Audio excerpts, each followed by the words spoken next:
ada Mas Rizky, nanti kita akan berbincang sama Mas Rizky. Oke, sebelumnya nih Rizky, pengen tanya dulu nih sama teman-teman yang udah hadir di webinar kali ini. Boleh dong curhatnya nih teman-teman yang mungkin pernah kena RTS tinggi nih. Nah, boleh chat mungkin di kolom komentar, di kolom chat boleh nih.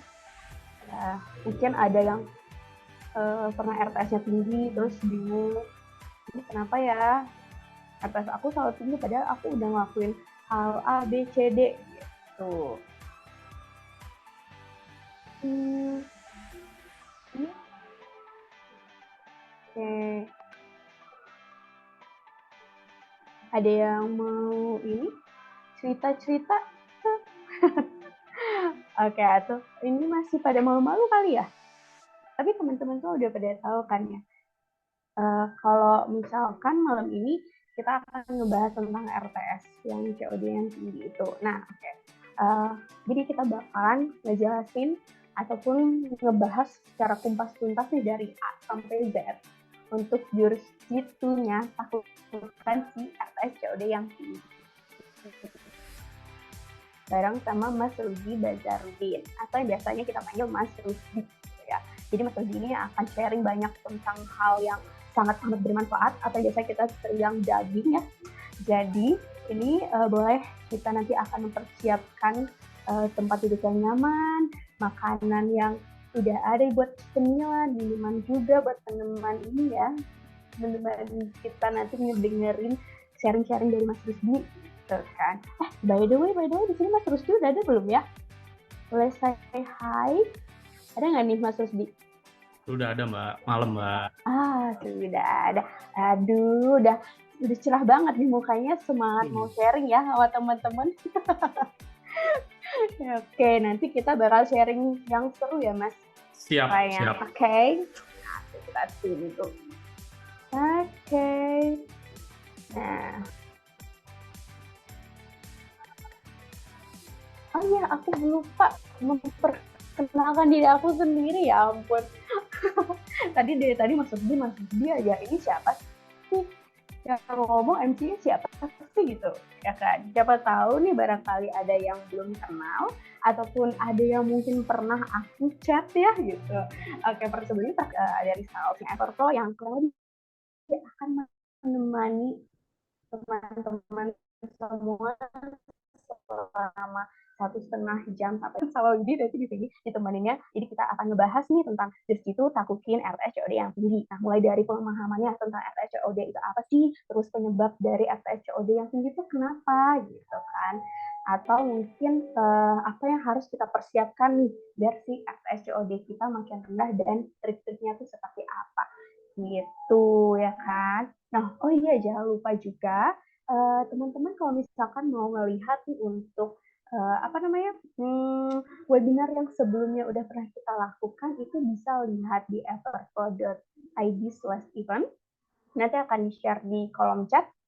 Jadi di situ bakal banyak ilmu-ilmu bisnis perihal kayak copywriting, digital marketing, ataupun problem solving dari pemateri suhu nih yang secara gratis. Jadi teman-teman bisa langsung klik aja link tersebut dan nanti bisa langsung nonton nih tentang pemahaman dari webinar yang sebelumnya.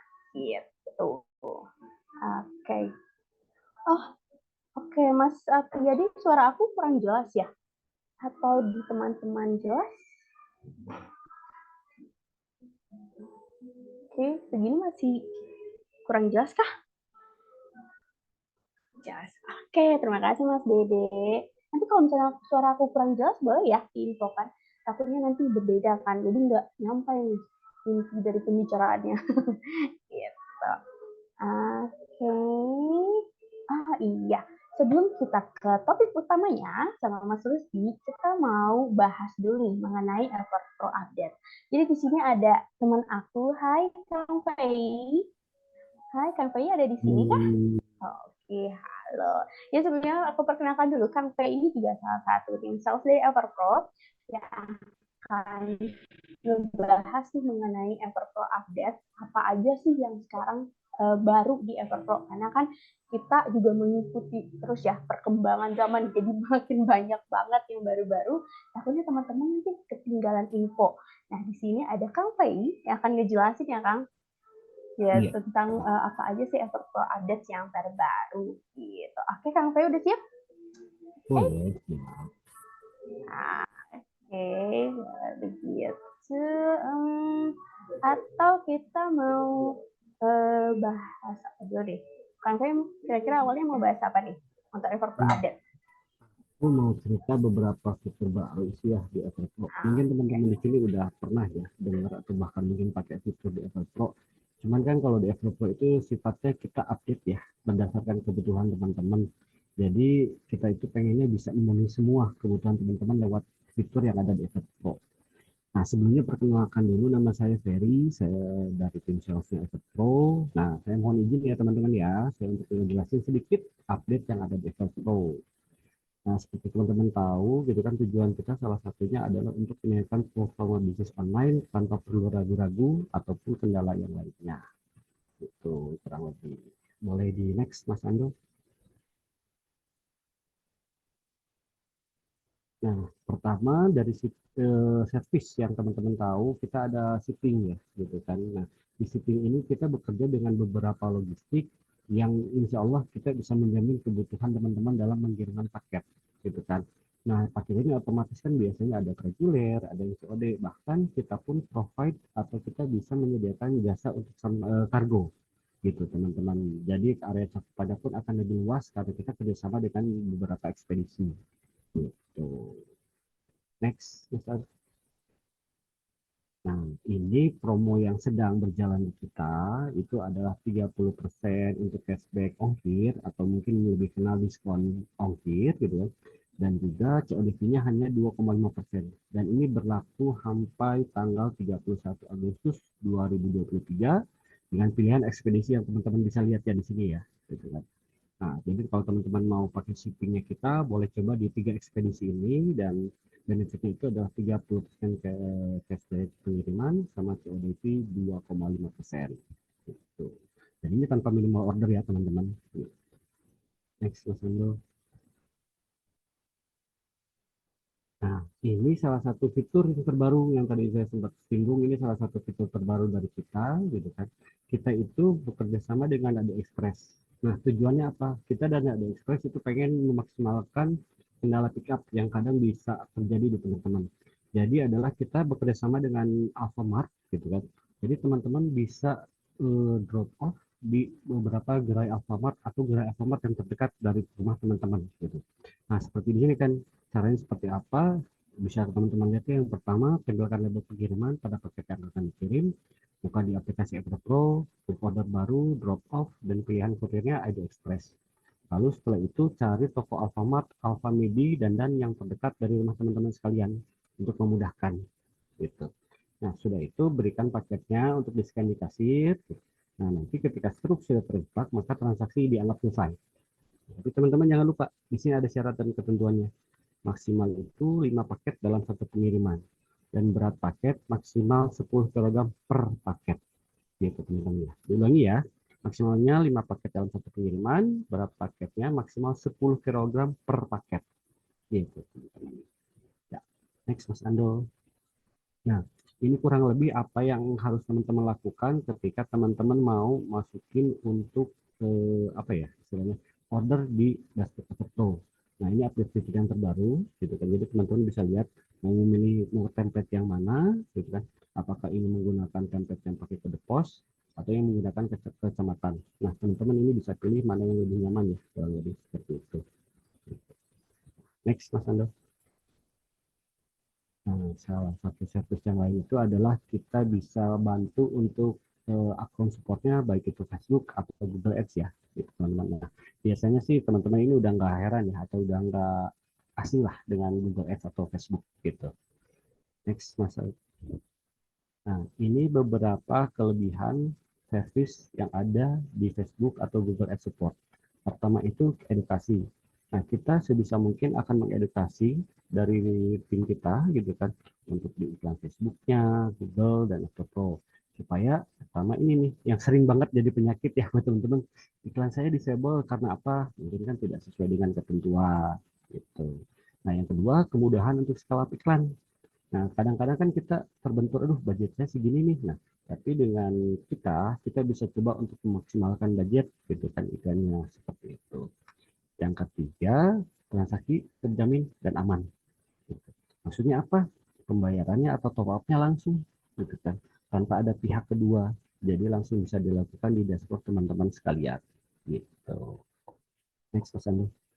Nah, ini adalah ketentuan untuk Facebook dan Google. Kalau untuk Facebook whitelist, kita minimal top up-nya sekarang 50.000.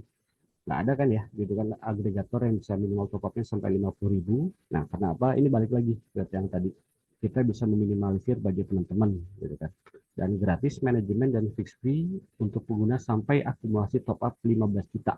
Gitu ya teman-teman. Diulang ya. Gratis manajemen dan fix fee untuk pengguna sampai akumulasi top up 15 juta. Dan selanjutnya untuk Google Ads itu minimal top up jutanya 5 juta dan gratis manajemen dan fix fee di 2 bulan pertama. Gitu, teman-teman. Ingat ya. Nah, next Mas Ando. Nah, di sini juga kita ada nih kayak layanan seperti ini.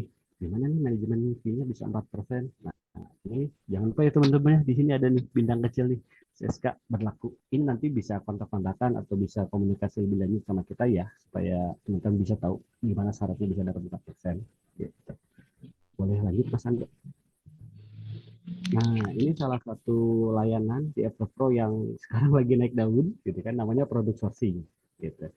Apa produk sourcing? Yuk kita jelasin pelan-pelan. Boleh Mas next. Nah, produk sourcing itu adalah kita menjadikan supply produk yang terkurasi dan insya Allah sesuai sama kebutuhan teman-teman yang main di dunia online. Kenapa? Pertama, kita marginnya tebal ya, karena nanti teman-teman bisa ngeliat sendiri HPP-nya seperti apa, marginnya seperti apa, nilai jualnya. Yang kedua, insya Allah stoknya juga aman, gitu kan. Kan nggak enak ya ketika tiba-tiba lagi ngegas, aduh stoknya kurang, atau stoknya nggak ada, gitu kan. Nah, insya Allah di kita aman. Nah, yang ketiga, winning produk itu telah diuji. Nah, sebelum kita rilis produknya, itu produk itu sudah diuji dulu sama tim internal Apple Pro, gitu kan. Jadi nanti teman-teman kita memilih satu produk, insya Allah itu produknya sudah teruji dan sudah pernah dijalankan oleh tim Apple Pro. Gitu, teman-teman. Next. Nah, ini kategorinya, gitu kan. Sebetulnya nanti kalau teman-teman udah punya dashboard Apple Pro, bisa langsung dilihat ya kategori dan jenis barang-barangnya apa aja. Kurang lebih itu ada ratusan sih gitu ya, misalnya kayak ada fashion pria, wanita, beauty, ini kesehatan gitu. Nah, produk satu ini keunggulannya. Pertama kayak tadi bilang, produk dengan margin yang tebal. Kenapa dengan margin yang tebal? Karena nanti kan teman-teman bisa lihat HPP yang teman-teman harus keluarkan dengan harga jualnya itu otomatis ada jeda atau gap yang lumayan ya. Gitu. Yang kedua, teman-teman nggak usah repot-repot bikin LP, video, atau foto. Itu semua sudah kita lengkapi. Jadi teman-teman tinggal gas saja iklannya. Gitu. Nah, yang ketiga, template landing page untuk pilih produk. Nah, ini juga bisa diimport ya, salah satu kelebihan dari fitur kita. Jadi template yang teman-teman sudah ada, gitu kan, bisa langsung diimport juga tanpa bikin dari awal. Gitu. Boleh next, Mas Ando. Nah, ini adalah member pro. Member pro ini kesatuan dengan yang tadi produk survei. Di sini ada beberapa platform ya, gitu kan.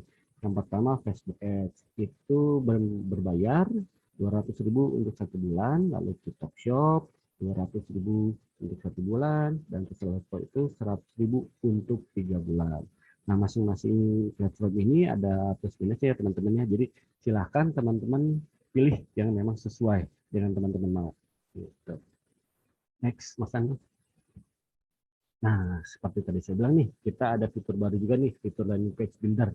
Maksudnya gimana ya? Gitu kan. Nah, boleh di next, Mas Ando. Nah, maksudnya tadi saya jelasin sedikit ya, fitur landing page itu kita bisa bantu teman-teman untuk bikin landing page tanpa harus susah-susah dari awal ya. Gitu. Nah, ini nih yang segar nih teman-teman, debit card. Gitu. Ini memang sepaket ya dengan teman-teman yang sering banget gitu kan main di dunia online dengan kartu debit, karena ini dibutuhkan untuk bayar tagihannya. Gitu. Boleh next Mas Andi. Nah, ini teman-teman, keunggulan debit card Everpro dibandingkan virtual debit bank lain. Bisa dilihat ya, tujuannya kan untuk kebutuhan personal, ini kan untuk bisnis. Gitu kan. Fungsinya dari kita itu untuk membuat transaksi iklan yang jumlah besar dengan intensitas yang tinggi. Gitu kan. Nah, kuantitinya adalah unlimited pembuatan kartu debit tanpa biaya tambahan. Nah, untuk data transaksi sendiri, download dan filter dengan mudah dan simpel. Terus pasti ada promo nih. Kita ada cashback 1% setiap bulan tanpa batas maksimum pengembalian. Dukungannya adalah dedicated team support selama 24 jam per harinya. Jadi teman-teman nggak usah khawatir kalau ada kendala, bisa langsung dibantu sama tim support kita. Gitu teman-teman. Next, Mas. Nah, dari saya sih gitu, teman-teman. Mudah-mudahan informasi tadi bisa ngingetin teman-teman ya, kalau mudah-mudahan kita ini di Everpro bisa kolaborasi gitu. Kita bisa ngobrol banyak, kita bisa bantu dan support teman-teman dalam usahanya. Kalau gitu saya kembalikan ke Mbak Widi. Terima kasih. Oke, terima kasih banyak Kang Fei untuk penjelasannya ya mengenai Everpro update. Jadi tadi banyak banget nih yang baru ya. Nah, di antaranya itu tadi kayak ada cashback shipping dengan IDX itu sampai dengan 30% dan COD fee-nya itu di 2,5% tanpa minimum order. Terus dengan IDX kita juga bisa drop off langsung di Alfamart. Jadi itu kan memudahkan ya karena di Alfamart selalu ada ya di mana-mana gitu. Jadi lebih gampang lagi untuk kita taruh barang ini ngedrop off di Alfamart itu menggunakan IDX. Lalu juga kalau nggak salah tadi ada akun WL ya dengan minimum top up-nya itu 50.000 bukan lagi 500.000. Jadi ini semakin mempermudah teman-teman user nih atau teman-teman e-commerce yang ingin top up di Everpro gitu. Dan masih banyak lagi info-info terbaru, bisa langsung aja nanti teman-teman join di grup Telegram kita, yaitu ada di bit.ly/komunitas belajar Everpro dan akan dikirimkan di kolom chat ya. Nanti jadi bisa lihat aja langsung dan langsung join aja di grup Telegram kita untuk tahu nih info-info terbaru apa aja sih yang ada di Everpro gitu. Oke, nah tadi kan udah nih mengenai Everpro updates. Nah, kita langsung aja kali ya lanjut ke Mas Rusdi Bazarudin atau biasa dipanggil Mas Rusdi. Jadi, Widi mau cerita dulu nih putaran Mas Rusdi, jadi biar tahu ya teman-teman Mas Rusdi ini siapa sih gitu. Nah, dengan dengar ini Mas Rusdi ini sudah mengenal dunia internet marketing dari tahun 2008. Wow, itu udah lama banget ya. Dan beliau juga udah aktif jualan itu dari tahun 2012 dengan produk sarung tenun melalui websitenya sendiri. Lalu di Maret 2020, beliau mendirikan usaha skincare mulai dari manajemen CS hingga ke operasional. Terus lanjut nih di tahun 2022, Mas Rusdi ini berjualan produk solusi kesehatan dengan mengoptimalkan pengiriman sistem multi bidang hingga akhirnya dapat memangkas jumlah dari RTS. Wah, ya kayaknya ini benar-benar udah suhu banget ya Mas Rusdi ini ya untuk RTS-nya udah, wah ini harus ngasih banget info-info yang super duper bermanfaat, yang super duper daging ya Mas ke teman-teman kita ya. Pasti ini teman-teman juga udah nggak sabar ya sama materi yang akan dibawa sama Mas Rusdi. Oke, sebelumnya Mas Rusdi, hai, sudah ada di sini. Iya, udah. Hai, oke, sudah. Mas gimana ini udah siap nih untuk share tentang FPS yang sangat ditunggu-tunggu oleh teman-teman ini? Karena banyak banget nih kalau aku denger kayak, aduh Mbak, kenapa ya RTS aku kok gede banget? Duh, pakai ekspedisi ini gede, pakai ekspedisi itu gede gitu. Jadi harus gimana gitu. Pokoknya ini semuanya tanggung jawab Mas Rusdi ya. Untuk ngejelasin tentang RTS ini. Oke, oh ya jangan lupa juga buat teman-teman yang pengen nanya nanti ke Mas Rusdi bisa langsung aja di link Slido yang akan di-share di kolom chat ya.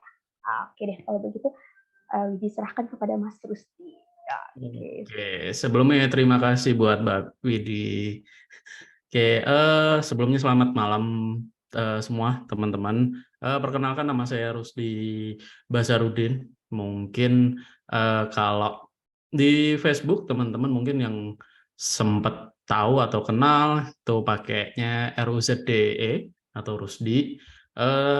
Kalau perkenalan singkat mungkin saya kenal internet marketing dari 2008, zaman-zaman belum ada online shop.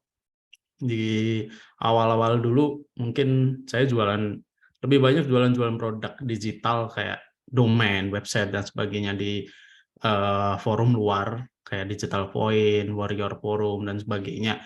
Terus di tahun 2012 mulai jualan lokal yaitu sarung tenun, sarung-sarung seperti Wadimor, Mangga dan sebagainya itu zaman dulu masih pakai website sendiri, terus masih full SEO, datang traffic dari Google tanpa ngiklan dan sebagainya.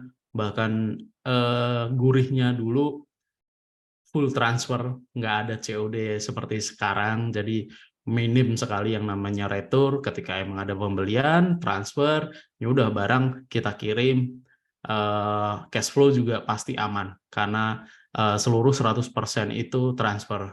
Kemudian memasuki babak BBM, zaman dulu juga masih belum ada mengenal namanya COD karena COD baru-baru aja, baru beberapa tahun terakhir belakangan ini kan. Kemudian di tahun 2020 waktu pandemi awal itu saya sama beberapa teman kita buka perusahaan untuk penjualan skincare. Jadi kita bertiga, ada yang mengurus tentang periklanan atau advertising, ada yang mengurus tentang produk, dan saya di bagian operasional, yaitu menghandle di bagian CS, operasional CS, kemudian operasional untuk pengiriman juga. Jadi mengurus untuk masalah distribusi produk.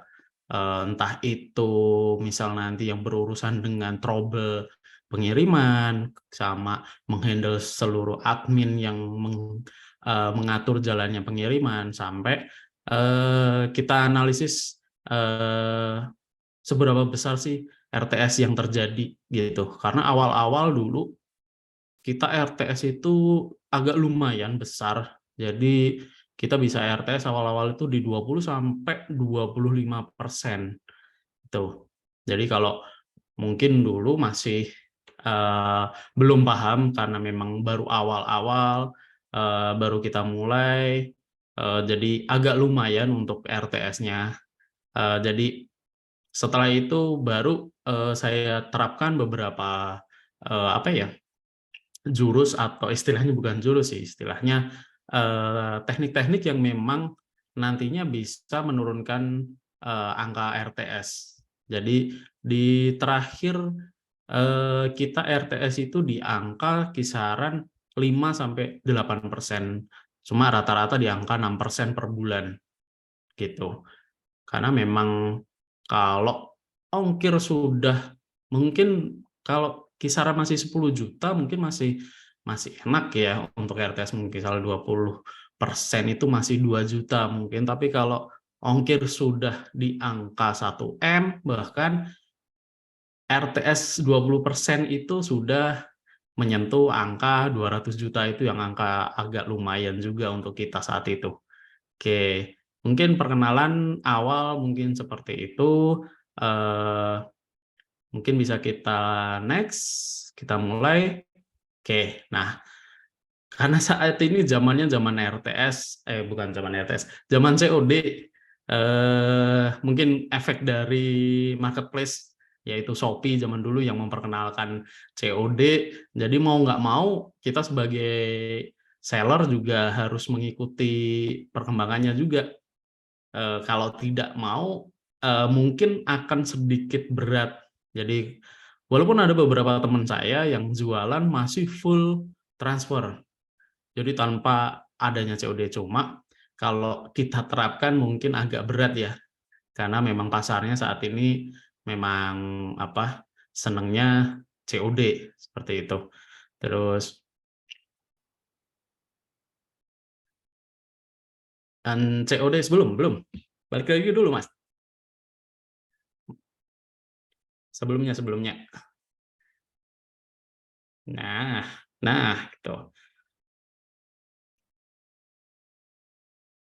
Jadi sebetulnya RTS itu kenapa kok jadi momok sendiri sama para seller-seller ini, karena dia ini ibarat seperti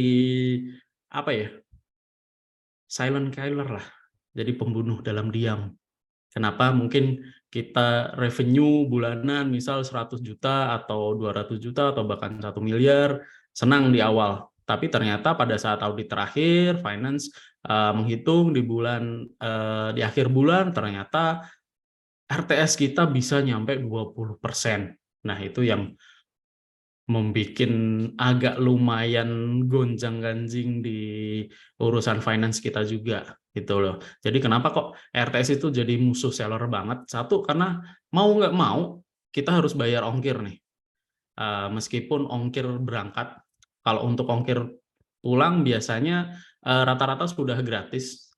Kemudian ada beberapa produk, misal kalau saya dulu jualan skincare, ketika pulang sampai gudang itu barang sudah rusak kemasannya. Jadi mau nggak mau itu udah nggak bisa dijual. Bahkan ada teman-teman yang misal jualan makanan atau jual barang yang memang mudah untuk rusak, itu sudah ketika RTS ya udah mau nggak mau itu sudah jadi barang nggak bisa dijual lagi, istilahnya seperti itu. Tuh. Oke, kemudian next. Oke. Oke, kalau untuk ngomongin penyebab RTS kenapa sih bisa tinggi, itu bagi saya itu ada 3 masalah. Nggak hanya masalah apakah kurirnya nakal, ataukah hanya bayarnya yang nolak dan sebagainya, tapi ada beberapa faktor yang bisa mempengaruhi semua bahwa paket itu akhirnya terjadi RTS.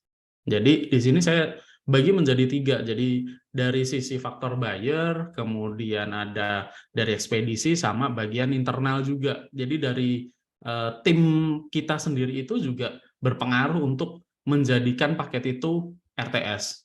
Misal kalau dari buyer itu tidak bisa dihubungi, kemudian ada paling banyak alasan itu adalah menolak membayar, itu paling banyak. Atau kan saya nggak apa ya, alasannya banyak sekali lah, antara menolak, kemudian masih menunggu gajian, dan sebagainya. Kemudian untuk yang ekspedisi itu nggak hanya kurir nakal kok. Jadi ada faktor lain, meskipun memang kurir nakal masih di angka tertinggi buat saya. Kemudian ongkir mahal, kemudian waktu kirim yang lama. Karena terkadang tiba-tiba ditagihkan di sana ongkirnya menurut dia lebih mahal. Itu ada beberapa alasan yang saya terima seperti itu. Kemudian untuk internal itu adalah untuk admin atau CS itu biasanya karena memang mereka mengejar, kita kejar untuk closing-an semakin banyak, kemudian penjualannya hari ini, bulan ini harus tembus sekian, sehingga CS itu mau nggak mau nge-push bahwa harus closing. Itu mengakibatkan banyak faktor-faktor yang nggak dia lihat, asal kirim, istilahnya seperti itu. Oke, bisa next. Nah, kalau kita bahas untuk faktor buyer dulu deh, pembeli lah. Jadi ada 2 yang menyebabkan paket itu RTS. Terkadang adalah tidak dapat dihubungi atau alamat salah, kemudian sama pembeli menolak bayar. Kalau masalah salah alamat, kemudian tidak dapat dihubungi, sebetulnya itu masih bisa kita selamatkan.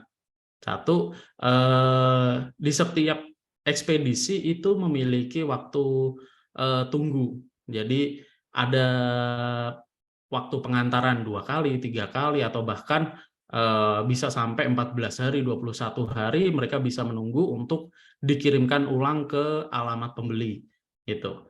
Jadi fungsinya adalah di sini harus ada admin atau CS yang memang menjembatani problem ini. Kalau memang salah nomor atau alamat salah, itu fungsi admin, dia yang harus mencari tahu apakah alamatnya yang benar mana, nomor WhatsApp yang bisa dihubungin mana, itu fungsi dari CS.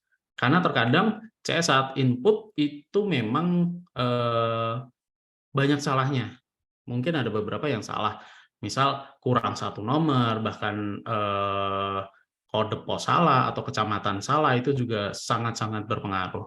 Kemudian pembeli menolak bayar. Nah, ini faktor yang sering banget ada gitu.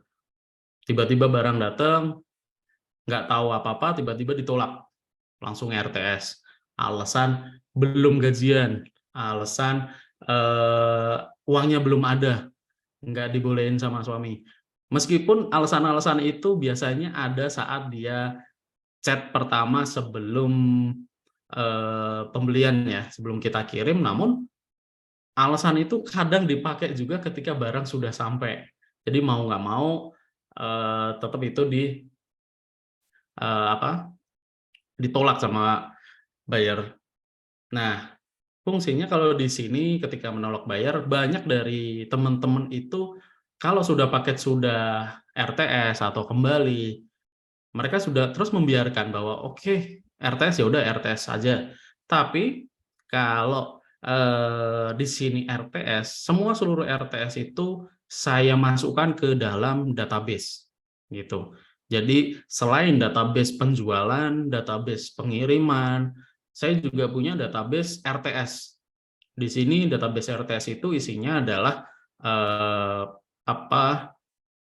alasan kenapa bisa RTS. Satu, misal kurir tidak menghubungi, kemudian faktor buyer itu tidak atau pembeli itu tidak mau bayar, kemudian ternyata paketnya tiba-tiba diretur tanpa dikonfirmasi, itu seluruhnya saya tampung dalam database. Karena nanti data ini yang akan kita pakai untuk menganalisa bisnis kita sebetulnya. Itu loh. Jadi data ini sangat-sangat berpengaruh nantinya untuk menurunkan angka RTS. Karena kalau kita nggak punya data, bisa di next, Mas.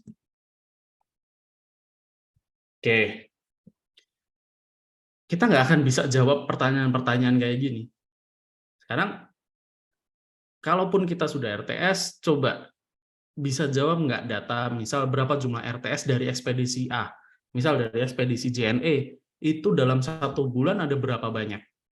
Ekspedisi JNT, itu berapa banyak? SAP, kemudian ada ID Express, itu berapa banyak? Masing-masing dari ekspedisi. Kemudian, alasannya kenapa?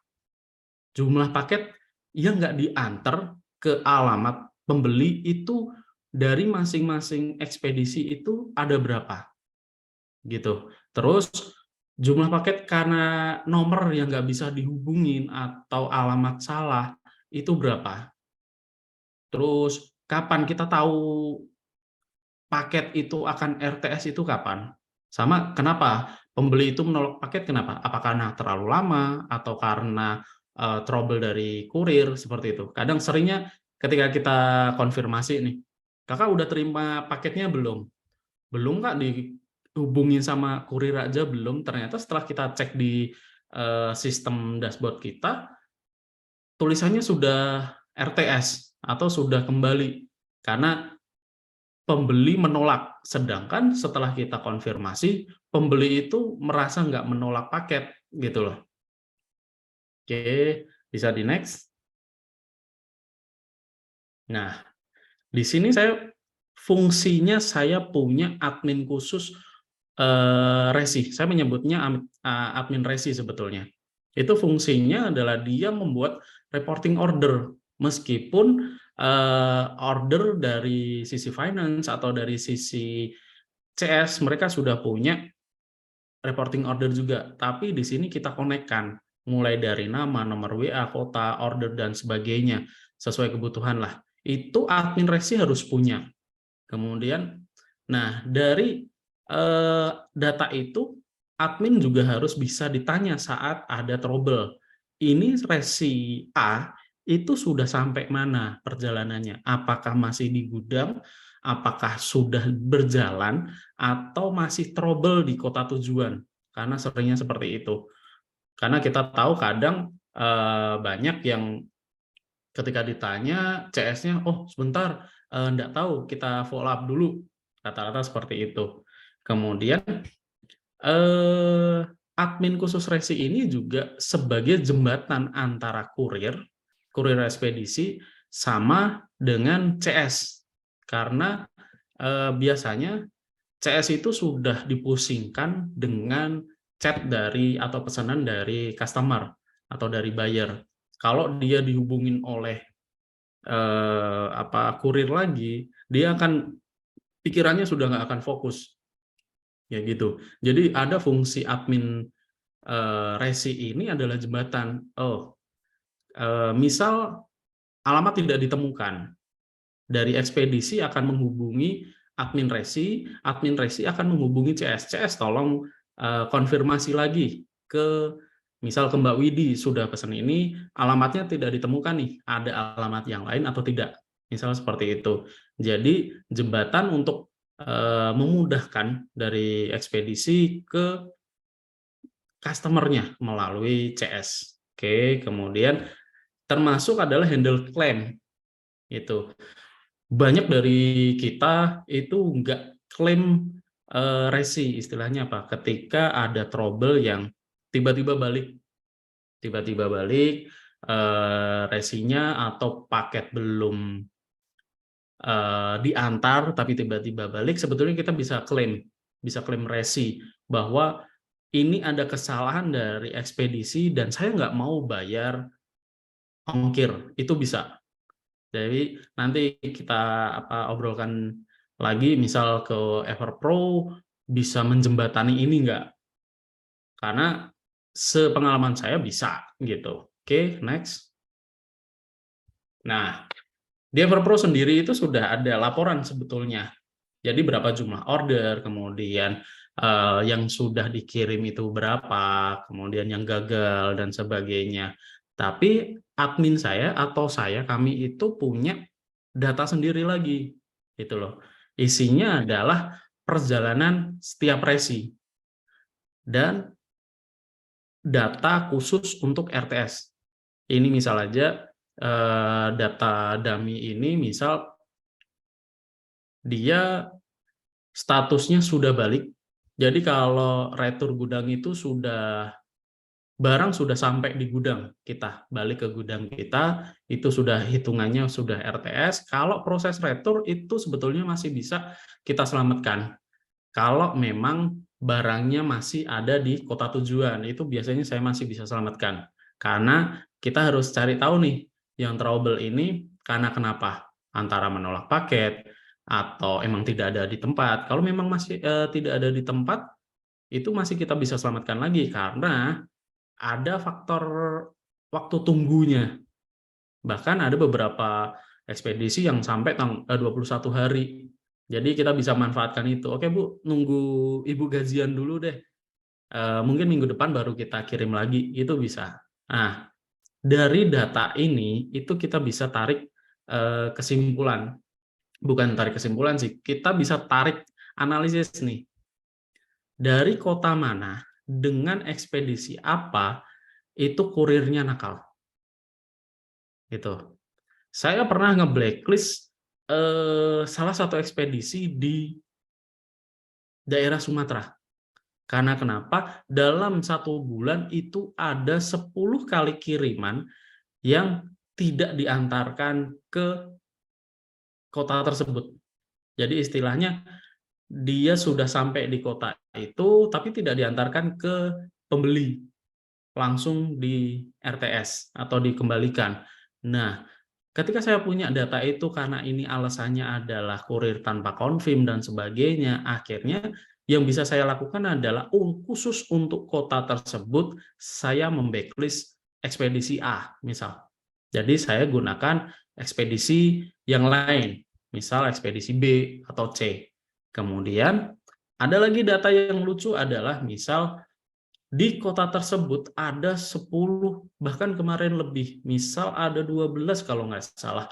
12 salah satu kota, kalau nggak salah di Belitung, itu yang saya backlist. Karena dia merasa tidak pesan. Gitu. Karena metode mereka alasannya hampir sama semua, akhirnya di kota tersebut saya backlist.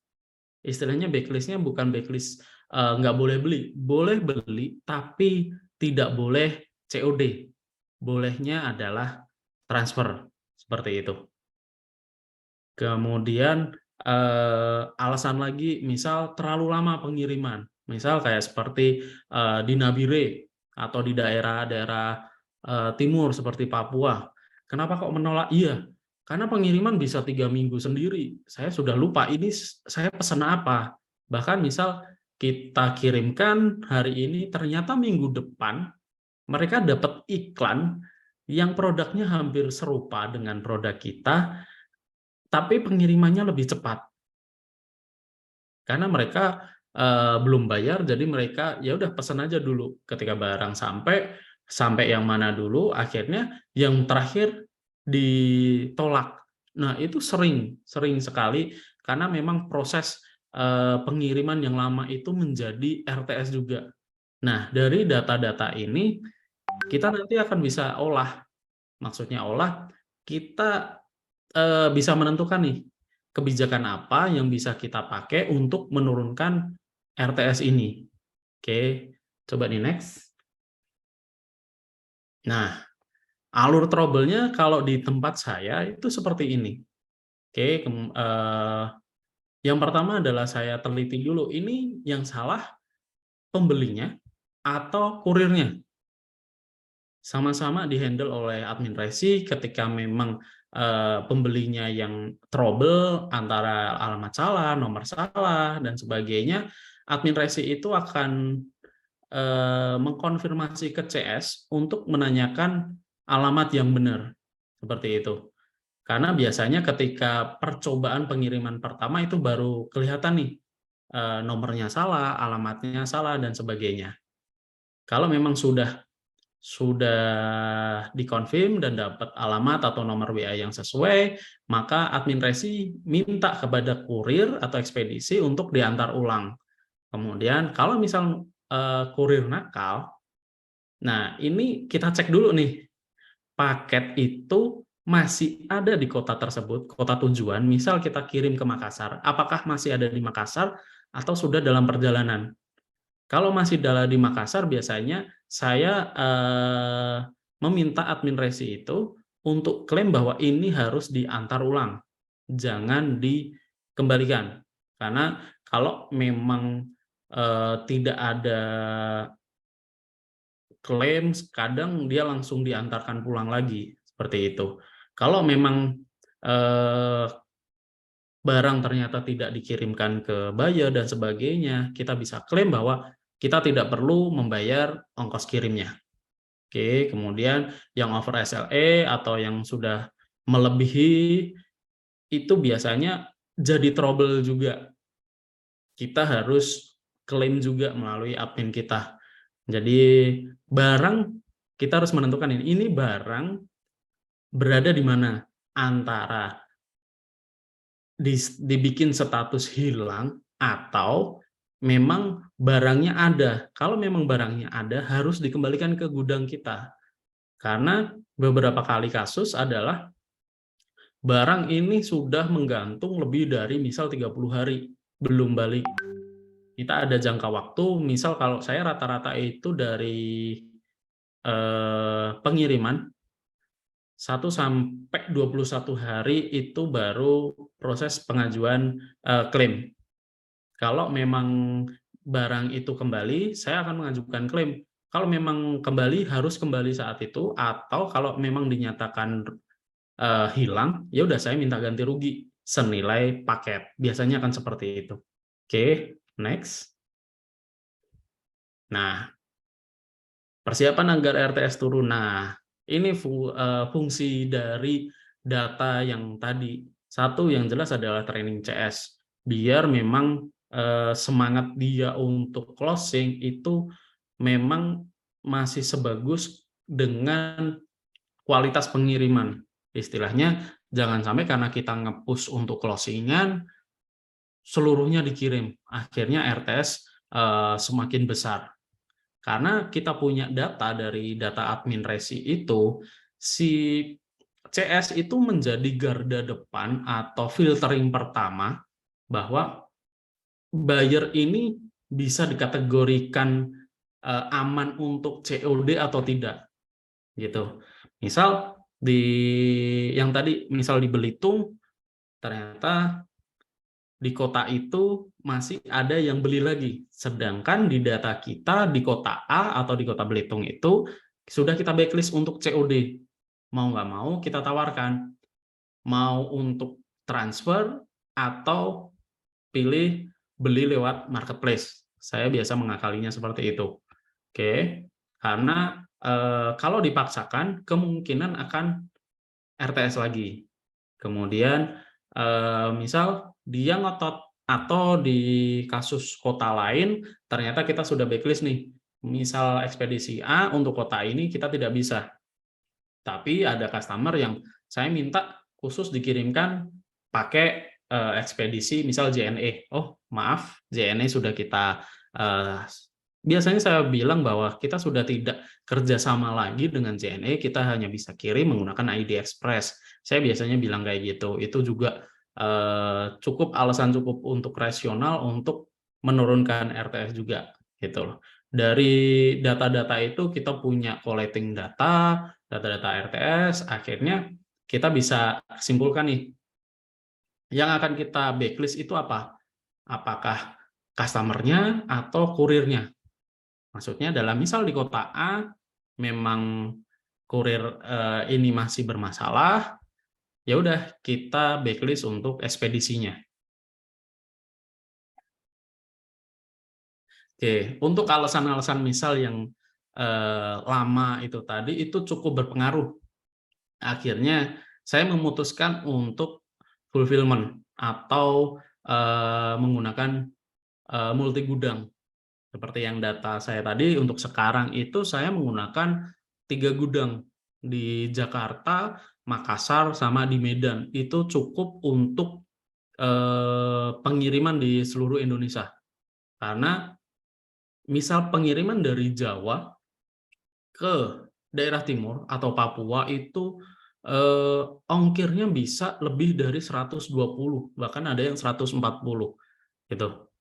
Nah, banyak dari mereka meskipun sudah tahu kalau ongkirnya segitu, tapi mereka masih ngotot untuk minta ongkir di bawah 100.000. Akhirnya karena alasan banyaknya RTS atau bahkan banyaknya orderan yang tidak jadi closing gara-gara ongkir mahal, akhirnya saya pilih untuk sewa gudang di Makassar. Karena kita harus lihat dulu nih, dalam 1 bulan atau dalam 3 bulan terakhir ini permintaan pengiriman ke Papua atau RTS ke Papua karena mungkin perjalanan waktu ataupun ongkir yang mahal itu berapa banyak. Kalau memang sudah sangat besar, berarti bisa jadi kita membutuhkan gudang di paling dekat di timur, yaitu untuk saat ini yang masih paling bagus sebetulnya di Makassar. Meskipun ada beberapa fulfillment yang sudah membuka di daerah Papua, di Jayapura kalau nggak salah. Cuma ada beberapa yang saya riset untuk ongkirnya itu masih hampir sama pengiriman dari Makassar juga. Makanya untuk saat ini saya lebih memilih Makassar. Kemudian untuk yang Medan itu untuk mengcover daerah Sumatera, karena memang daerah Sumatera pembelian di tempat saya cukup besar juga gitu. Jadi makanya saya memilih di Medan. Kalau untuk di Jawa dan sekitarnya itu saya menggunakan di Jakarta. Nah, dari tiap fulfillment, tiap gudang itu juga admin resi juga harus punya data. Makanya saya tekankan di sini adalah pentingnya kita punya data, semua data, sekecil data apapun lah. Dari pengiriman, dari dia RTS, alasan RTS, sampai ke ekspedisi membuat kesalahan atau buyer membuat kesalahan, itu kita harus punya data. Jadi ketika kita mau menarik kesimpulan, kita bisa melihat dari data yang kita punya. Nggak asal klaim aja, oh kayaknya di Papua banyak deh, yaudah kita buka, kita sewa gudang di Makassar. Ternyata selama 3 bulan, barangnya tidak banyak yang keluar dari gudang. Misal kita sudah taruh banyak, misal 1000 produk di sana. Ternyata dalam 3 bulan yang keluar hanya 50 atau 100. Sedangkan yang di Medan kita hanya taruh misal 300, padahal dalam 1 bulan kebutuhan 500. Nah, itu data-data di situ bisa kita asumsikan bahwa jangan menaruh banyak di Makassar, tapi taruh banyak di Medan. Nah, itulah fungsi dari data. Gitu. Itu sangat berpengaruh agar turunnya RTS. Dan kita juga bisa klaim, nggak bisa mengatakan bahwa RTS itu selamanya adalah salah dari kurir nakal. Seperti itu. Oke, mungkin next. Oke, mungkin untuk materi sih cukup sampai ini karena memang sebetulnya simple, namun sangat berpengaruh sekali dari data yang kita punya itu. Kalau kemungkinan ke depan ada pertanyaan atau misal masih pusing karena RTS-nya besar, bisa nanti kita diskusi lebih lanjut. Oke, terima kasih Mbak Widi. Oke, sama-sama. Aduh, suaraku bentar ya. Oke, terima kasih juga Mas Rusdi udah ngejelasin nih semua tentang RTS dari kayak beberapa faktor RTS gitu ya. Jadi kayak misalnya salah satunya adalah pembeli yang ternyata menolak bayar paket atau alamatnya itu nggak sesuai atau juga karena pembelinya nggak bisa dihubungi. Jadi berbagai macam ya untuk faktor-faktor dari RTS ini gitu. Terus ada juga tadi tuh beberapa cara untuk menekan tingkat menekan tingkat dari RTS itu menurut dari Mas Rusdi adalah kayak kita harus training CS, lalu juga kita harus punya nih collect data RTS di mana dari data tersebut nanti kita bisa narik nih kesimpulan apakah kita perlu memblacklist kurir yang saat ini kita gunakan, jadi kita harus bisa ganti atau mungkin memang bayar dari suatu tempat kota tadi itu gitu. Terus terakhir ada juga kita bisa menggunakan fulfillment atau pergudangan ya untuk lebih mempermudah dan untuk menekan RTS tersebut. Oke, ini terima kasih banyak untuk pemaparannya dari Mas Rusdi. Nah, untuk teman-teman yang ingin bertanya mengenai RTS ini boleh banget bisa langsung klik link yang ada di kolom chat atau mungkin kalau mau langsung ngobrol nih sama Mas Rusdi boleh ya, langsung aja nih open mic aja di sini. Oke, coba aku lihat ya untuk pertanyaannya. Ini kita lihat ya. Oke. Nah ini Mas Rusdi ini udah ada beberapa pertanyaan nih. Oke. Yang pertama adalah sejauh apa sih fulfillment bisa ngurangin RTS? Tadi mungkin ada yang ketinggalan kali ya. Oke. Nah, itu. Boleh?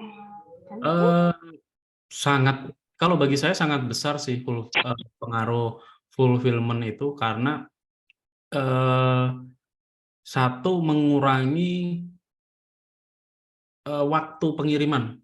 Karena kalau misal dari Jawa kita kirim anggaplah kita ke Medan itu kisaran 5 sampai 7 hari. Sedangkan kalau kita kirim dari gudang setempat, misal dari Medan itu cukup 2 sampai 3 hari aja cukup.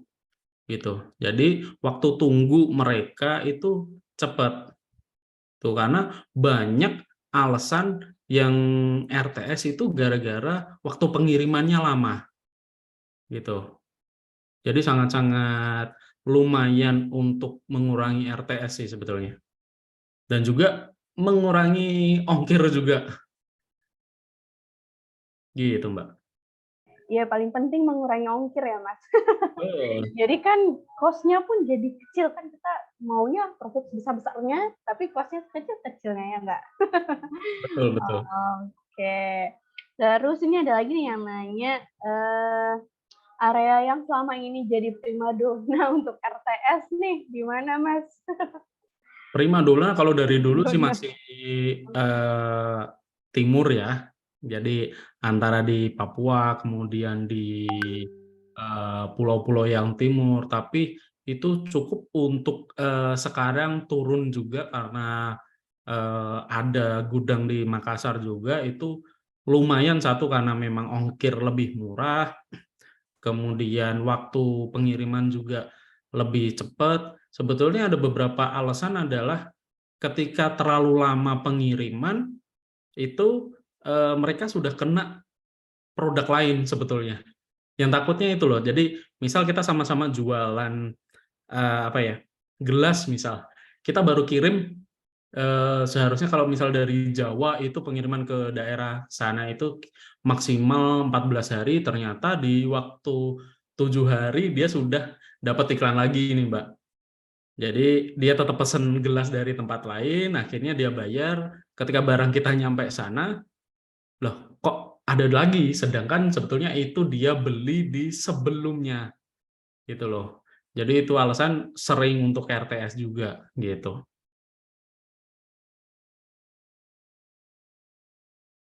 Oke, jadi tadi paling banyak tuh daerah timur sih ya. Iya sih, Mhm. aku juga sering dengar nih komplain dari teman-teman yang gunain City Pro tuh daerah timur tuh emang gak ada, karena mungkin sulit juga ya Mas areanya itu. Jadi lumayan banyak lah RTS-nya di situ ya. Oke, tapi kan Betul. bisa kita atasi ya dengan yang tadi tips and triknya dari Mas Rusdi. Apalagi juga kalau di timur itu hanya beberapa ekspedisi yang mau kirim ke sana Ya, sih. betul betul betul betul betul betul betul banget itu Mas. Karena kan kayak mungkin kalau yang di sana tuh yang paling bisa itu JN-nya GNT ya, betul Iya. Mas. Nah, iya sih. Karena memang areanya juga terus kan kebanyakan yang memang rada ya pelosok-pelosok, jadi memang terbatas juga sih untuk ekspedisinya. Oke, kita lanjut ini. Perlukah kita kasih form pemesanan yang lebih detail, tapi kalau banyak-banyak takutnya bayar malah males ngisi formnya. Ayo. Oke. Agak ya sebenarnya perlu ya, tapi bagaimana Mas jawabannya? Kalau saya saat ini malah saya full pakainya malah full form, Mas. Jadi nggak tahu nih saya ini Mas atau Mbak ya. Jadi saya pakai collecting datanya dari customer itu malah full form. Saya nggak pakai CTWA tapi full form. Jadi sudah ada nama, kemudian nomor WA, apa alamat lengkap, pemesanannya apa, sampai apa pilihan dia mau COD atau transfer, seperti itu. Nah, fungsi dari CS sebetulnya adalah mengkonfirmasi lagi nih alamatnya sudah benar atau belum, kemudian eh, pesanannya sudah benar atau belum.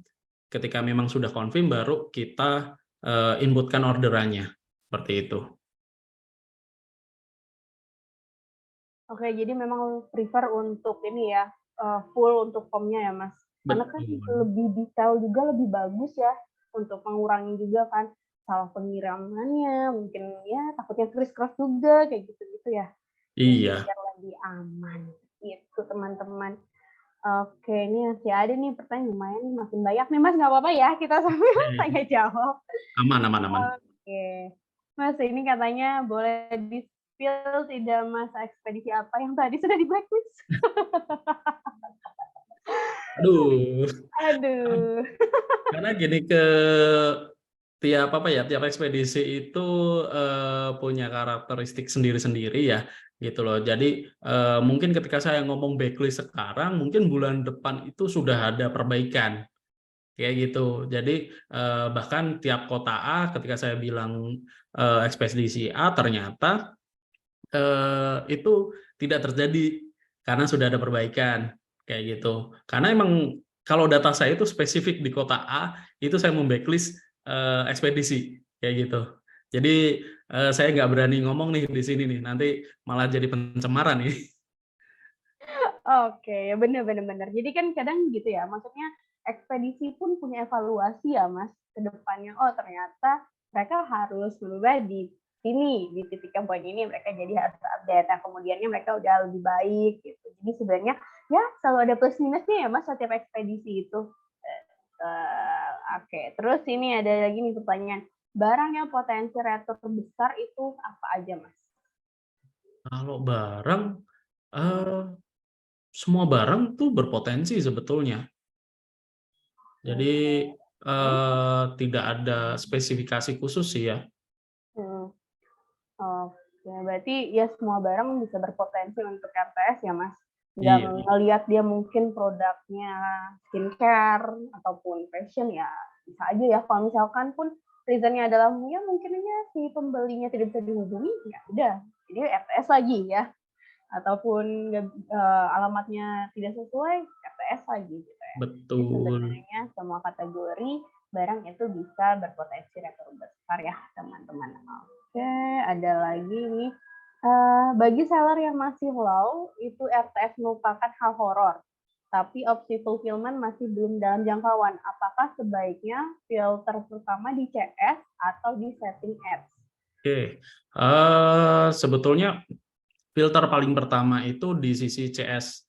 Karena kalau ads, kadang anehnya saya ada beberapa trial juga ketika ads saya kasih ke Jawa gitu, nyasarnya tetap ke NTB, NTT, bahkan ke Manado dan sebagainya. Jadi filter pertama adalah di CS. Jadi kuatin CS bahwa dikasih pemahaman nih, kalau mau pilih customer agar lebih aman untuk COD itu seperti apa?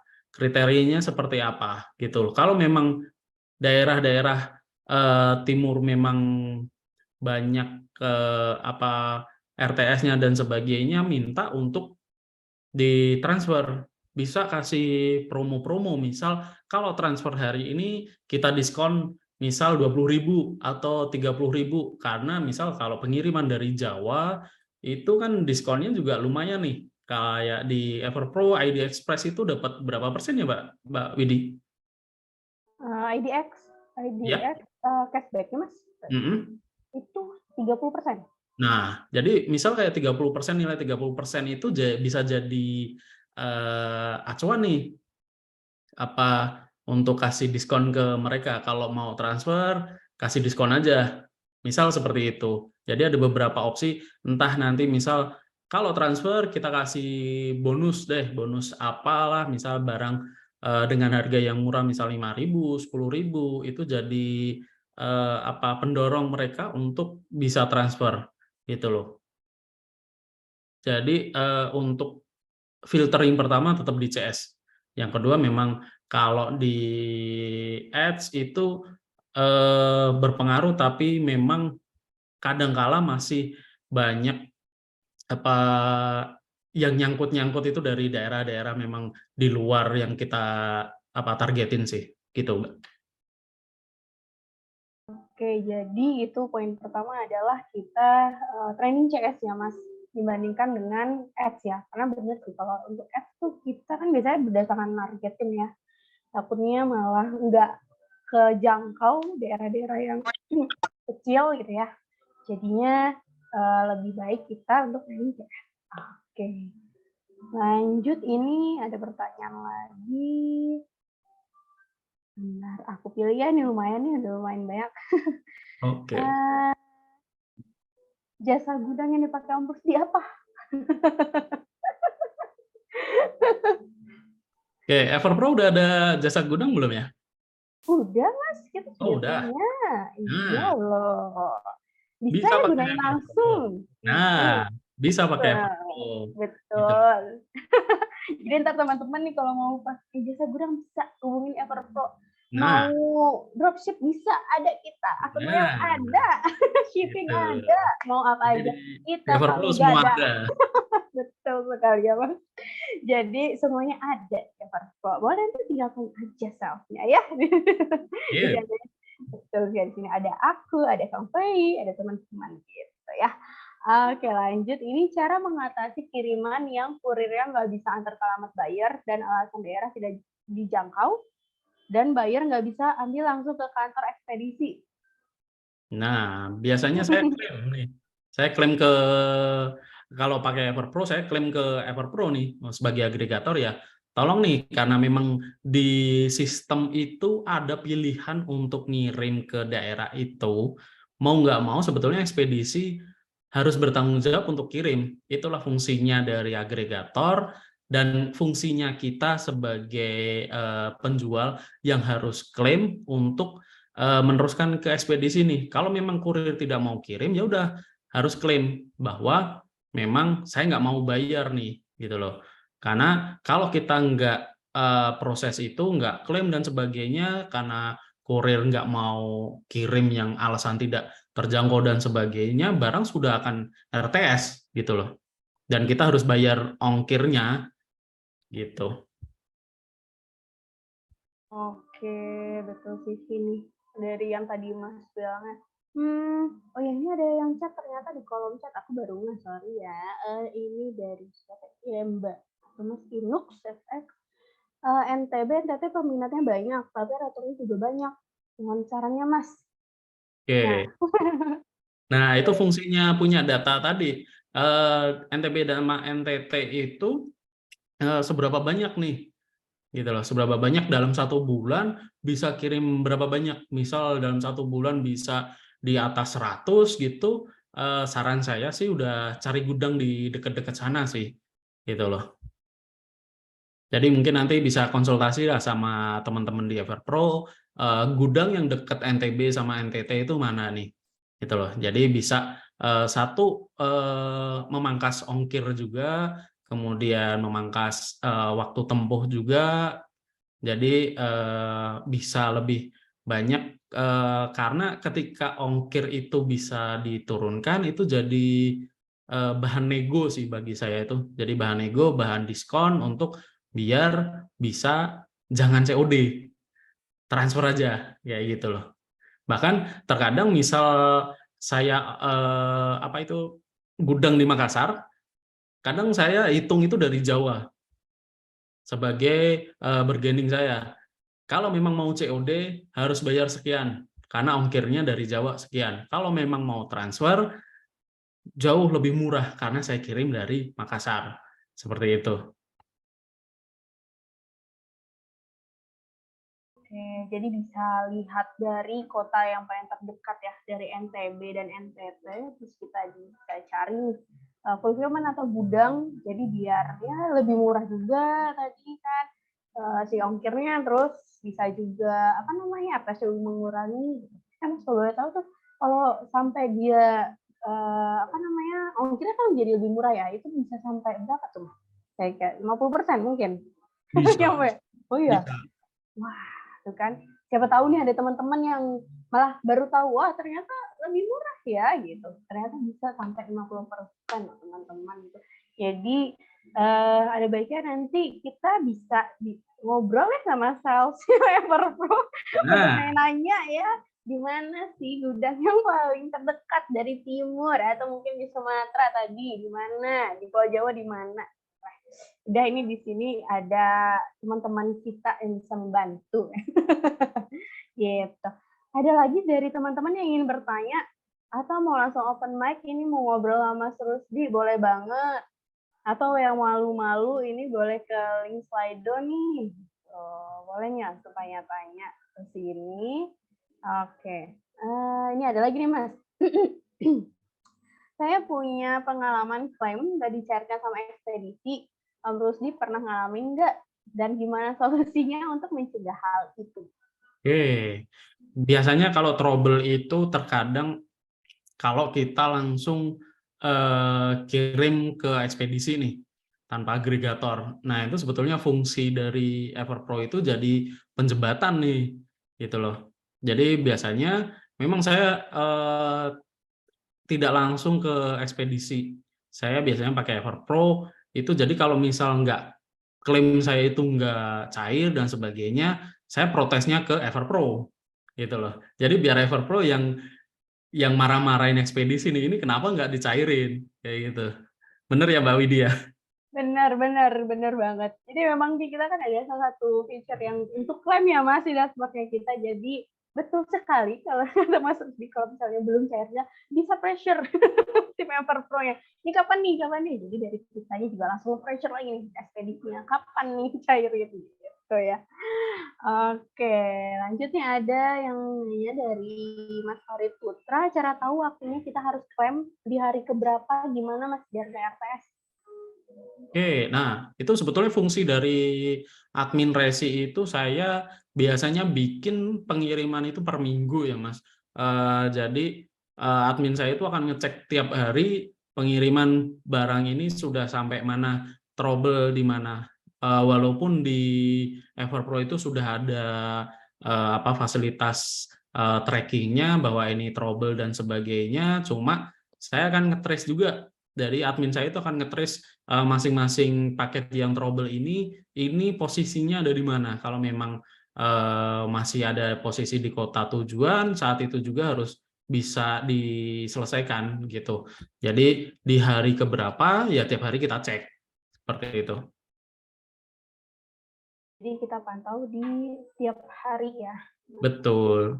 Oke. Makanya kita punya istilahnya hire admin khusus untuk mantengin kiriman lah. Betul. Jadi biar ya adminnya juga fokus ya untuk mengurus resi dan RTS ini ya Mas. Karena kan RTS tuh sangat krusial lah buat semua e-commerce gitu. Kalau bisa sekecil-kecilnya nih RTS gitu kan. Oke, ini ada pertanyaan dari Mas Said Hamdani. Barusan saya coba cek kirim ke NTB, kirim dari Bandung lebih murah dibanding dari Makassar. Gimana itu, Mas? Nah, ya karena Makassar itu lebih murahnya biasanya saya untuk daerah-daerah ke daerah Papua, Mas. Itu loh. Jadi kalau untuk NTB itu sebetulnya kalau memang besar sekali, mungkin daerah-daerah seperti bisa di Surabaya, itu gudang Surabaya, atau misal bisa pakai yang di Bali mungkin, itu bisa dicoba apakah bisa lebih murah gitu.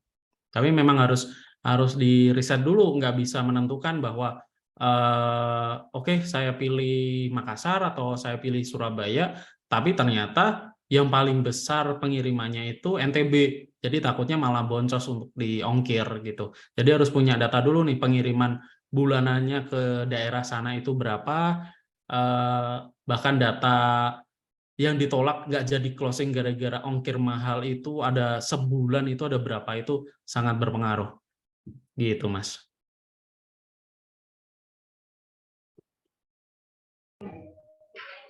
Oke, berarti kita bisa lihat misalnya dari kotanya. Ini ada lagi untuk WhatsApp notifikasi resi ke pembeli itu pengaruh ke RTS berapa persen om? Sama saran buat Everpro kalau ada fitur WhatsApp notifikasi ke platform sebelah, mantap tuh. Sebenarnya sih udah ada ya. Nah, sebetulnya udah ada notifikasi ke pembelinya. Nah, itu langsung dibahas sama Kang P. Udah ada Mas untuk fiturnya. Tapi ini untuk pertanyaan ini untuk WhatsApp notifikasi resi ke pembeli itu pengaruh ke RTS berapa persen om? Sangat berpengaruh sih karena terkadang mereka juga lupa kalau sudah beli, karena kebanyakan kalau misal pembeli saya kebanyakan mak-mak, jadi sering lupa bahwa dia sudah beli, bahkan ketika barang datang itu lupa dia beli apa sih sebetulnya, karena entah saking banyaknya beli atau iseng beli gitu loh. Jadi notifikasi WhatsApp itu sangat penting sih. Betul sekali. Kan ya kalau mama nggak cuma ngurusin paket ya, Mas. Ngurusin Betul. anak, ya kan. Ngurusin suami. Jadi ketika ada WA, notifikasi dari ini paketnya, jadi kan membantu mengingatkan, wah, oh iya benar, ini paketnya bisa sampai mana nih. Atau dikirim. Gitu. Ya, ada lagi ini pertanyaannya, mengklaim ke ekspedisi itu benar-benar worth it ya, Mas? Jadi untuk proses klaim atau komplainnya itu lewat platformnya atau kita langsung ke ekspedisinya? Hehe, Mas Dede. Sangat worth it sih, Mas. Kalau misal kita bisa save, anggaplah 5% dari klaim itu, coba dari 100 juta, 5% itu udah 5 juta sendiri, udah lumayan. Gitu loh. Karena terkadang hal-hal simpel yang nggak kita lakukan itu lumayan menguras dari hitungan kita gitu loh. Karena misal banyak yang RTS 20% itu juga udah termasuk gede loh karena nggak diurusin trackingnya loh, seperti itu. Betul banget. Jadi selagi bisa diklaim ya udah, kenapa enggak ya kita klaim aja gitu kan. Nah, kan Dan lumayan. pengalaman sih lebih enak klaim ke agregator ya kayak Everpro dibanding ke ekspedisi langsung.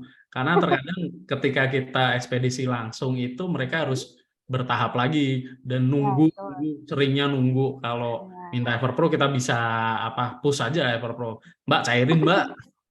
Iya betul. Karena biasanya kita juga kayak ada link-linknya sendiri lah gitu ya. Jadi lebih set gitu. Oke. Pasti ada pertanyaan lagi sebentar. Ini kan masalah ada deh yang tadi. Atau ada mungkin teman-teman yang pengen langsung nanya ke Mas Rusdi langsung nih boleh lewat rumah kita discuss aja, discuss santai di sini. Oh ini ada katanya ada yang nanya nih pengalaman Rusdi ekspedisi yang paling worth it apa? Nih Mas. Pak Aji tuh. Kalau paling worth it sebetulnya tergantung area juga sih. Kayak misal area Papua kayak gitu mau nggak mau masih JNE dan JNT itu yang masih paling powerful lah. Karena kayak ID Express itu juga masih terbatas juga untuk daerah timur masih belum bisa juga. Kalau daerah Sumatera itu saya pakai JNT bahkan seperti itu. Jadi harus punya data juga yang RTS-nya paling kecil untuk daerah-daerah itu mana. Jadi semua ekspedisi saya jalankan kok.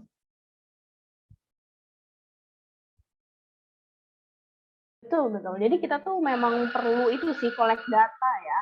Collect data dari ekspedisi mana aja nih yang sekiranya memang RTS-nya paling rendah atau paling kecil gitu. Karena suka berbeda-beda gitu kan. Nah, ini ada nih yang baru pernah ketemu ekspedisi nakal, ongkir balik dinaikin jadi 2 kilo, padahal berat cuma 1 kilo. Lumayan rugi kurang lebih 6 juta. Pas mau klaim susah gimana ya? Ini dari Mas siapa ini? Kejadian kan, angka 6 juta itu juga udah lumayan loh, gitu loh. Jadi makanya yang nakal-nakal seperti ini sebetulnya bisa diatasin kalau kita bisa klaim ke yang paling gampang tetap ke agregator kayak Everpro. Jadi kalau misal kita punya bukti bahwa pengiriman kita aslinya cuma sekilo, sedangkan ditulisnya 2 kilo, itu bisa klaim gitu loh. Jadi dari pihak Everpro juga bisa bantuin bahwa benar kok ini benar sekilo kok, tapi ditagihnya sekian kayak gitu. Jadi bisa langsung ditanganin lah sama ekspedisi lah. Oke, betul banget. Bisa langsung aja. Pokoknya nanti buat nanya-nanya FPS, mau butuh nih pergudangan, atau mau cek-cek ongkir juga bisa tuh di dashboardnya. Apa semuanya ada. Itu ya. Terus ini ada yang nanya untuk proses shopping Everpro apakah bisa pakai gudang di luar kota juga? Insya Allah bisa. Itu udah dibantu sama Kang Fe. Oke, ada lagi nih teman-teman yang mau bertanya?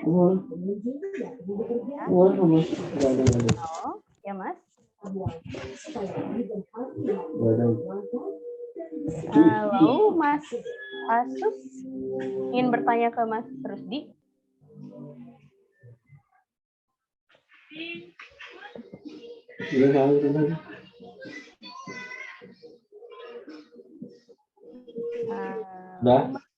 Ya. Oh ini sepertinya atau ke on ya?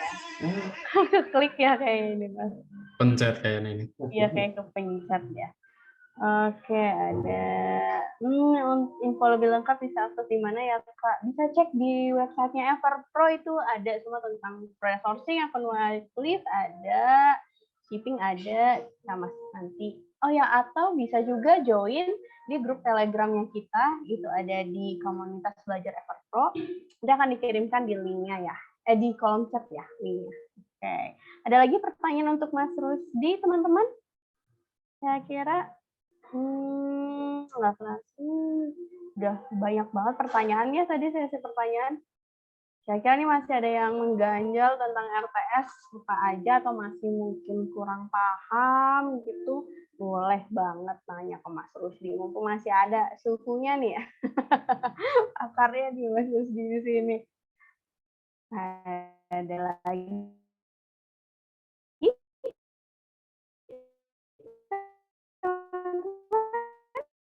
bisa ya Imas langsung ya ngobrol-ngobrol gitu Mas Rusdi.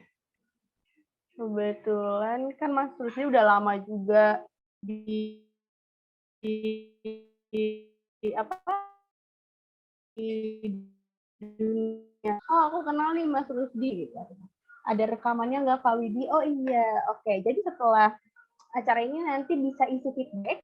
Setelah isi feedback nanti teman-teman bisa materi yang webinar hari ini. Tapi ini sebelumnya masih ada yang berapa sudah? Tidak ada? Yang di Slido masih ada kayaknya. Slido, oh ada. Iya, aku baru lihat. Ada yang baru ya. Ukuran RTS di bidang kecil atau standar itu kira-kira di angka berapa persen? Sebetulnya standar saya itu di angka di bawah 8% sih. Kalau bagus di bawah 5% itu udah bagus banget sih. Oh, oke. Karena kalau 0% kayak nggak mungkin ya, Mas. Kalau ada ekspedisi yang bisa ngeklaim 0%, saya mau pindah deh. Iya sih. Karena kayak nggak mungkin gitu. Itu jadi 5% itu udah paling bagus ya, Mas. Ya, kalau 5%. Ya. Sebetulnya masih standar sih, bisa di-push. Kalau mau ekstrim sampai ada teman saya yang ekstrim itu sampai ngecek di get kontak, kemudian ngecek di Google Map. Iya, jadi kalau emang ada indikasi bahwa orang ini pernah gagal COD dan sebagainya, biasanya kalau memang orang benar itu list di get kontak itu bagus. Jadi nama-namanya bagus dan sebagainya. Kemudian lihat juga rumahnya ketika di Google Map itu jelas atau enggak. Itu bisa RTS, bisa jauh sangat, tapi effortnya sangat besar. Benar juga ya, berarti. Tapi satu-satu ya teman-teman Mas Rusdi nyari ya. Satu-satu gitu kan. Makanya itu effortnya lumayan itu. Oke, jadi mungkin teman-teman bisa nih langsung ngeliat aja di kontak, bisa di Gmail kalau mau lebih effort lebih lagi dengan RTS jauh lebih kecil itu bisa membantu ya, seperti itu. Oke, ini ada pertanyaan terakhir kalian ya, Mas. Mas, saya pernah kirim barang, kadang lolos, kadang enggak di bea cukai. Itu kenapa ya? Tergantung barangnya juga, mungkin gara-gara liquid atau barang yang memang dilarang. Biasanya gara-gara liquid ya. Nggak tahu Mas ini kirim apa ini? Jangan-jangan kirim barang hidup nanti. Benar nih. Barangnya barang apa dulu nih, Mas? Karena banyaknya macam-macam kan. Mungkin bisa lebih detail ini barangnya apa gitu. Karena aku pernah juga sih kirim barang, tapi lolos sih. Dan nominalnya kadang ada yang kecil, ada yang besar, tapi yang sih lolos gitu. Nah ini tergantung nih dari barangnya, barang apa dulu. Oh bibit tanaman Mas, namanya. Oke, bibit tanaman memang kenapa ya? sebetulnya tergantung ekspedisinya juga sih. Makanya kalau memang declare dari awal bisa kirim sih seharusnya bisa sih. Mungkin Everpro bisa bantuin juga kalau misal khusus buat Masnya memang jualannya bibit tanaman harus lolos terus, harusnya sih bisa sih. Kecuali kalau ngirimnya mungkin bibit terbesi yang udah 10 meteran mungkin ditolak mungkin ya Mas ya. Dilarang terbang mungkin ya.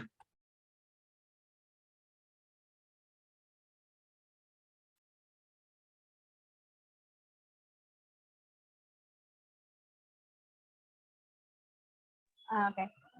Mas Rusdi, ini agak putus-putus atau di teman-teman aman ya? Oh udah. Tadi di aku kayak putus-putus gitu. Oke. Ini ada nih pertanyaan dari Mas Jo. Untuk admin Resi, ini lebih ya Mas. Aduh, sebentar. Kayaknya sinyal saya nih yang putus-putus ya. Iya Mas, udah putus ya. Perasaan saya udah bayar internet ini. Bentar. Iya nih, belum tanggal 20 besok udah lapor. Oke, Tapi kamu untuk yang apa? ini ya, KPI admin resi ya. Betul, Oke, ada nama. kalau eh, KPI admin resi itu sebetulnya adalah eh, seberapa besar dia nge-resolve dari problem-problem yang ada. Jadi misal kita harus punya data juga nih, dalam 1 bulan ini berapa resi yang trouble, antara memang berpotensi RTS, kemudian bisa dari potensi RTS bisa jadi enggak RTS, itu berapa banyak. Saya biasanya ngukur efektivitasnya dari situ. Memang nggak ada KPI baku untuk admin resinya, karena memang tergantung dari jumlah resi yang masuk. Tapi dari admin resi itu dia harus bisa menyajikan data. Ketika saya tanya pertanyaan-pertanyaan tadi, kota A atau kota B itu yang trouble itu dari ekspedisi mana, alasannya apa dan sebagainya. Jadi KPI-nya lebih ke apa, ke arah situlah. Oke, berarti memang setiap ada problemnya RTS ini kita catat ya gitu di situ, terus nanti jadinya pun kayak bisa menjadi KPI-nya untuk CS-nya mas sendiri ya, dan itu nanti kan bisa juga dianalisa dari hasil alasan-alasan atau faktor-faktor RTS tadi ya. Oke. Ini sorry tadi sinyalnya aku ya yang ternyata jelek, bukan sinyalnya Mas Rusti. maaf Oke. maaf maaf. Oke. Oke, ini kayak ada pertanyaan. Ini masih ada beberapa pertanyaan. Bentar ya. Om Rusdi biasa faktor yang paling banyak pakai teater masalahnya di apa ya? Macam-macam sih. Maksudnya kayak yang tadi saya sampaikan, nggak bisa ngomong bahwa paling besar itu kurir nakal, nggak bisa. Jadi harus punya data lagi nih, gitu loh. Tapi paling besar biasanya adalah alamat nggak sesuai, sama tiba-tiba balik, itu yang paling besar sih sebetulnya. Oke, siap. Ini ada juga yang nanya, boleh share template Excel untuk admin resi nggak Om? Kalau template sebetulnya menyesuaikan dari kebutuhan masing-masing sebetulnya. Ya. Tapi kalau saya share ternyata tidak sesuai. Nah, karena ada beberapa apa ya, data yang saya pakai gitu loh. Jadi dari satu data pengiriman untuk tracking resi, sama data alasan RTS-nya. Jadi itu. Oke, pokoknya standarnya balik lagi ke tadi, reasonnya apa? Oke, ya. Oke, ini saya. Terus lanjut. Oh, ini pertanyaan terakhir. Ada ini kayak tadi terakhir terus tapi nambah ya. Oh, ini benar deh. Yang terakhir ini adalah untuk notifikasi ke pembeli pakai nomor WhatsApp lain atau pakai nomor WhatsApp CS, Mas? Oke, kalau untuk notifikasi yang pertama itu tetap harus pakai nomor CS dulu gitu. Kalau memang trouble itu usahakan pakai nomor CS. Kalau urgent banget biasanya langsung di admin resi. Cuma itu sangat-sangat jarang. Jadi ketika ada trouble masih bisa dihandle oleh admin resi, itu diselesaikan sama admin resi dulu sebelum ke arah pembeli gitu. Jadi kalau pembeli hubungannya ya udah sama CS aja. Terkadang kalau semakin banyak nomor WhatsApp yang kontak, biasanya akan semakin bingung. Ini saya beli di toko A dengan hubungannya adalah misal dengan Mbak Widi, kenapa tiba-tiba dihubungin oleh misal oleh saya kayak gitu. Jadi sebaiknya tetap satu nomor aja sih. Bener, aku setuju sih. Takutnya jadi malah mikirnya penipuan bisa jadi ya, Mas. Kok banyak yang ngubungin? Benar sih, mendingan di satu nomor aja. Oke deh, ini sepertinya sudah cukup pertanyaannya. Ya, tadi udah lumayan banyak ya pertanyaan. Ada banyak, udah puluhan deh pertanyaan yang tadi ditanyakan ke Mas Rizky. Nah, untuk hari ini materinya akan kita kirimkan, tapi sebelumnya teman-teman bisa isi dulu feedbacknya yang ada di kolom chat. Jadi nanti bisa nerima materi webinar hari ini gitu. Nah, karena ini sebelum kita mengakhiri, ada baiknya kita berfoto bersama kali ya, Mas. Boleh, boleh. Bersama teman-teman. Di sini sebelumnya teman-teman semua boleh mengaktifkan kameranya. Kita berfoto bersama untuk kenang-kenangan bersama Mas Rusdi. Boleh. Di sini boleh dibantu dari tim Everco untuk foto kita. Ayo teman-teman buka. Oke. Yuk kita open kameranya. Hai Mbak Aisyah. Hai Mas Eki. Nah, kita foto bersama, nanti fotonya bisa kita kirimkan ya buat kenang-kenangan. Oke, ini akan dibantu sama siapa untuk foto? Sama aku, Mbak. Oke, nah udah. Yuk, kita nyalain dulu kameranya. Foto bersama. Oke. Nah. Yuk, yang belum open cam, ditunggu.